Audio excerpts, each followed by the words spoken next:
Kawuki asabye abavubuka okukozesa ebyemizannyo ng'ekintu kibasobola okufunamu ensimbi. Bino abyogedde obadde mu kuggalawo empaka za Buganda ku Ntikko eziteekeddwawo ekitiibwa Samuel Ssekajugo mu ggombolola lye era Champions Mituba 3.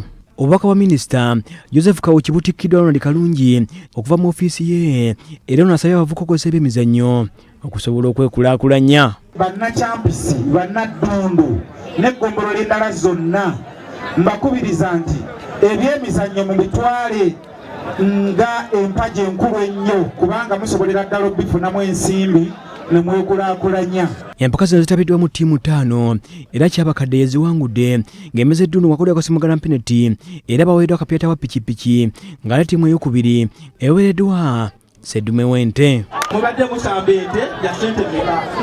Tebukadde 2 n'ekitundu oba 2.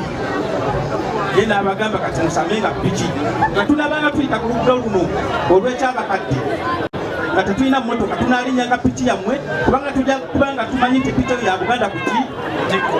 Ate ttiimu ya Ssekanyonyi FC ewangudde empaka za Lumu Cup eziteekeddwa emitiyana eno nga yakubye empirigwa ku luzannya olw'akamalirizo. Ssekanyonyi FC omupiira guno yagwangudde mu kkodo ya Simugala Penalty oluvannyuma y'eddakiika 9 okuggwa amaliri ga ggoolo 1-1. Wano mu Buganda bagamba mweyagaliza obuki obuyinza y'engeri yokka gye tulisobola okubayamba okubafunira emirimu okubafunira ssente ezikola emirimu naye bwe tunaaba tulinako kano akayinza katonotono tugenda kubaako we tukoma ebyo bikole ki biggwe.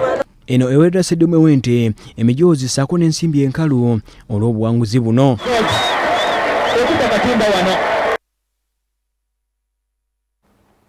Weewaawo nkwebaza okutambula nange okuviira ddala